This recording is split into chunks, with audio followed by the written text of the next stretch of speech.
Welcome back. If you've just joined us, you're watching the news at 10 on Channels Television, live from Lagos. A reminder of our top stories. More rumble over distribution of permanent voter cards as APC leaders allege deliberate ploy to rig 2015 elections.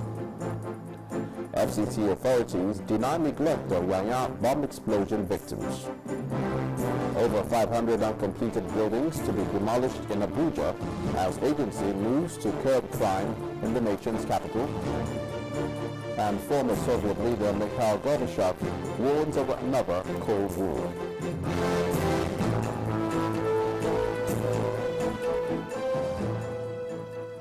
All our top stories can be found on our website, channelstv.com, and on youtube.com/channelsweb. Please visit m.channelstv.com to view us live on your mobile device. You can also download the Channels TV app for Android, iOS, and Windows phones from their respective stores. We also urge you to please interact with the Channels Eyewitness feature on our Android, iOS, and Windows 8 platforms. If you have pictures or videos to share with us, just tap the app on your device. Swipe to reveal the Eyewitness menu and follow the instructions. Some good news for casual workers in Edo State, as Governor Oshiomole has directed all ministries and parastatals to screen those in their employment and absorb qualified workers into the state civil service. The governor gave the directive while meeting with members of the Edo State House of Assembly and leaders of the labor unions at the government house over a recent protest by some casual workers at the Central Hospital in Benin. Governor Oshiomole explained that he was unaware of the existence of casual workers in the state, as he had directed an end to the practice since 2009. These are casual workers attached to the Central Hospital, Benin City, Edo State.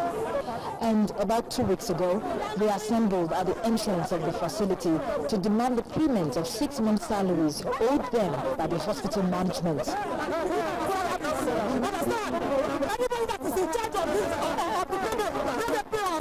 Their grouse is that what they are being paid as salary is between 10 and 13,000 naira, and it does not even come as at when due. But it now appears that the days of their lamentation are over, as their cry has got to the corridors of power, with the governor of the state expressing dismay about the saga. All the casual workers, everywhere in the hospitals, they should go through a normal screening process. Those who are qualified will have formal letters of employment. But when you request that whatever you do, that any ministry or department or agency or whatever you do or casual workers, please let me know. But beyond the protest by the casual workers, Governor Oshiomole says he cannot comprehend why things should be allowed to degenerate at the Central Hospital. Another fallout of the protest is that the permanent secretary of the Hospital Management Board was relieved of his job, while another top management staff was suspended. And the Speaker of the Edo State House of Assembly is pleading for them to be reinstated. We appear this morning to appeal to please many times and protests. Some people recognizing like please hold out operator and company facilities. You believe, and when your president let him explain how you want to do, and if it's one person that will announce, there's a people of After all said and done, there appears to be a ray of hope for casual workers in Edo State, as the governor says casualization must stop. Now to a couple of stories related to housing and infrastructure. Owners of over 500 uncompleted buildings in the nation's capital, Abuja, now risk losing their property. This is because officials of the Abuja Development Council, an agency of the Federal Capital Territory, have commenced the demolition of all uncompleted buildings in the Abuja city center. According to the agency's officials, the exercise is aimed at curbing crime and preventing the collapse of buildings in the city. After about 4 months of publicity and notices sent to owners of uncompleted buildings in the Federal Capital Territory, the Development Control Department of the Federal Capital Development Authority rolled out its bulldozers to enforce the demolition.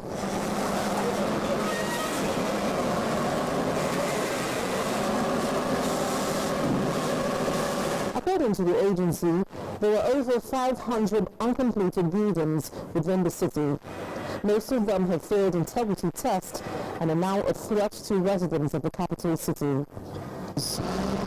Miscreants and other, elements normally make hideouts of these abandoned structures. Principally, this is the essence of this exercise, to make sure that we do not allow that haven to those people to hide, and cause any security breaches in the FCT. The revalidation involves a Smith hammer test, which is, a process of testing the structural integrity of that structure, whether it can continue, the developer can just continue with that building, or it has weakened over time due to weather and other considerations. So when that hammer test was made, honestly, this structure has failed that test. While some property owners complied with the agency's action, others explained why it has been difficult to do so. Even before they came, I wanted to remove the structure by myself, because when I bought the property with the building, I didn't like the design because I saw that it does not conform very well with the... We didn't get the notice because we are not in possession. The tenant we lease the property to is the one that has turned it into this dilapidated state, and that is the reason the landlord has taken them to court. Right? So now that we now know that the steps that the development control are taking is not going to affect the interest of our client, we are now going to make sure that we compel them to restore the property back to the state we gave it to them as early as possible. Should this exercise continue, over 500 uncompleted buildings in the Federal Capital Territory are expected to go down this road. The agency says it is acting within a legal framework which property owners are aware of. Meanwhile, the Nigerian Society of Engineers has begun what it terms a true assessment of the nation's infrastructure, with a view to identifying the root causes of the challenges and preferring solutions. Given the huge dearth of infrastructure over the years, the president of the Nigerian Society of Engineers, Ademola Olorunfemi, says it's high time the country confronted the menace if the government is serious about transforming the nation and lives of the citizenry. Our correspondent, Gloria Umezoke, reports. These collapsed buildings and damaged roads are popular sites around the country, which contributes to Nigeria's poor infrastructure rating. The government has acknowledged popular concerns about the infrastructure deficit, especially power, transportation, water, housing and so on, but argues that the system rot which has existed over the years is largely responsible. However, professional bodies like the Nigerian Society of Engineers think differently. This government has been saying they need X amount of dollars. They realize there is infrastructure development gaps and that you cannot grow any economy without infrastructure. And mobilize the private sector, because for a long time in Nigeria, everything is left with government. Government can't do everything. So once private sector realize that yes, they can do something and they can get their return, they'll be able to invest. We're going to look at all infrastructures. We're not taking everything at a go, but eventually and examine where are we.